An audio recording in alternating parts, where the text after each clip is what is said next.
Chapter 12. This boasting is also foolish, but let me go on. Let me tell about the visions and revelations I received from the Lord. I was caught up into the third heaven 14 years ago. Whether my body was there or just my spirit, I don't know. Only God knows. But I do know that I was caught up into paradise and heard things so astounding that they cannot be told. That experience is something worth boasting about, but I'm not going to do it. I am going to boast only about my weaknesses. I have plenty to boast about, and would be no fool in doing it because I would be telling the truth, but I won't do it.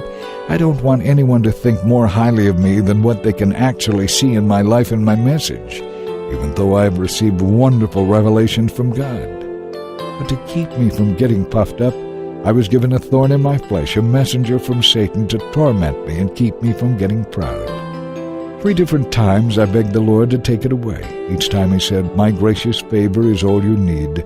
My power works best in your weakness." So now I am glad to boast about my weaknesses so that the power of Christ may work through me. Since I know it is all for Christ's good, I am quite content with my weaknesses and with insults, hardships, persecutions, and calamities. For when I am weak, then I am strong.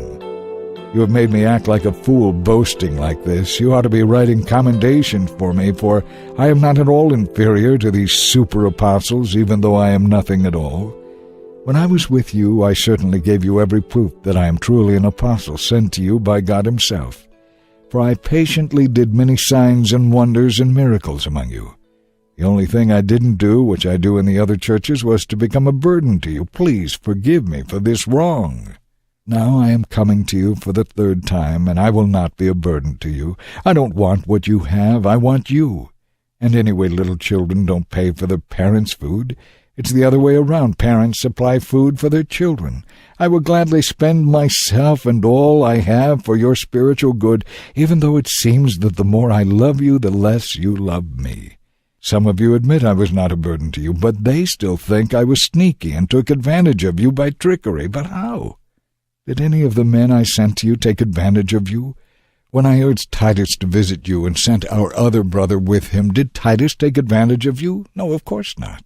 For we both have the same spirit and walk in each other's steps, doing things the same way.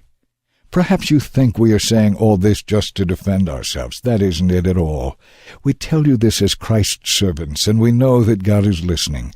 Everything we do, dear friends, is for your benefit. For I am afraid that when I come to visit you, I won't like what I find, and then you won't like my response. I am afraid that I will find quarreling, jealousy, outbursts of anger, selfishness, backstabbing, gossip, conceit, and disorderly behavior. Yes, I am afraid that when I come, God will humble me again because of you. And I will have to grieve because many of you who sinned earlier have not repented of your impurity, sexual immorality, and eagerness for lustful pleasure.